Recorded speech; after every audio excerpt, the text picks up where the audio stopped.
From JBS Studios in Greater New York, this is the JBS News Update with Teisha Bader. I'm Teisha Bader with the JBS News Update for Friday, December the 15th, 2017. An Israeli border police officer was stabbed by a Palestinian terrorist wearing what appeared to be a suicide belt in the West Bank today.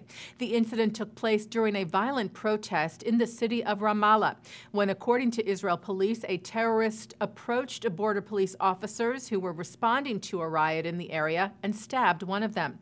The police added that it was possible that the terrorist, who seemed to be wearing the explosive belt, was mingling with journalists and posing as one to try and get closer to the troops. The terrorist was shot by other officers at the scene and was seriously wounded and taken away from the scene by the Palestinian Red Crescent ambulance service. The suicide belt did not go off. The injured Israeli officer was treated at the scene and taken to Shaarei Tzedek's medical center, where he was listed in moderate and stable condition with 2 stab wounds to the upper body. Israeli Prime Minister Benjamin Netanyahu lauded the prevention of an even worse attack, sending his best wishes on social media. He wrote, "Thank you to our forces who protect us around the clock. Everybody salutes you." Meanwhile, violent protests in other parts of the West Bank and in Gaza were reported today as well, with Palestinian media saying that 3 Palestinians were killed in those clashes with Israeli troops. And Prime Minister Netanyahu criticized a decision made last night by Israel's Supreme Court that ruled against indefinitely holding on to the remains of Palestinian terrorists unless a law was passed allowing that. After a terror attack in Israel where the terrorist is shot and killed, Israel often takes the body to prevent celebrations and further incitement, and also to possibly use as a bargaining chip with terror group Hamas for the return of Israelis, dead or alive, that they are holding. The High Court said the state cannot do that without a specific law in place allowing it, and gave the Israeli government 6 months to pass such a law. Netanyahu called the ruling problematic and said he would convene a special session of cabinet on Sunday to, quote, find practical and legal solutions to enable the continuation of pressure on Hamas. And the families of Israeli terror victims echoed the sentiment. The father of IDF soldier Erez Orbach, who was murdered in a truck ramming in January in Jerusalem, said legislation should send a clear message to the families of terrorists and to the Arab public that educating people to hate and to murder, quote, harms them no less than it does us. Israel is presently holding the body of the terrorist who committed that terror attack in January, as well as the bodies of 8 others. Popular Jewish mayor Vera Katz has died.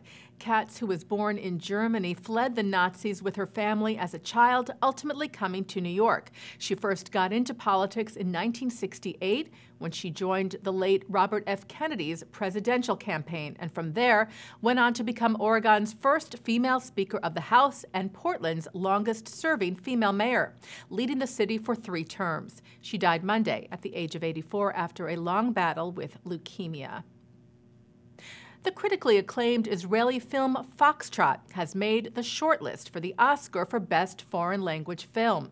The Academy of Motion Picture Arts and Sciences announced the 9 contenders for the category yesterday, which were chosen from a total of 92 films considered. Foxtrot tells the story of an Israeli family's loss of their IDF soldier's son. It has caused some controversy in Israel over its portrayal of the IDF.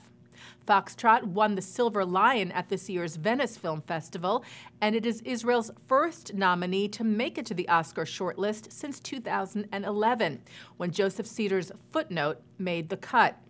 On January the 23rd, the 9 films on the shortlist will be cut down to the final 5 Oscar nominees in the foreign film category.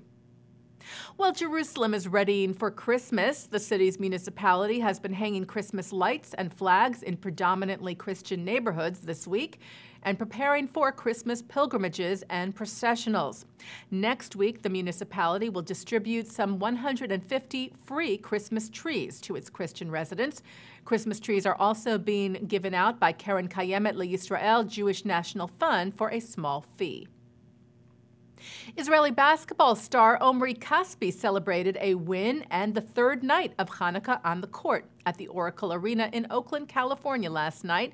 The veteran forward from Israel, who now plays for the Golden State Warriors, helped his team earn their 8th straight win at the game against the Dallas Mavericks and also helped lead the fans in a special Hanukkah celebration after the game. Hey Dub Nation, I want to wish you guys happy Hanukkah. Enjoy your time with the family and for a great year for us. So thank you for your support.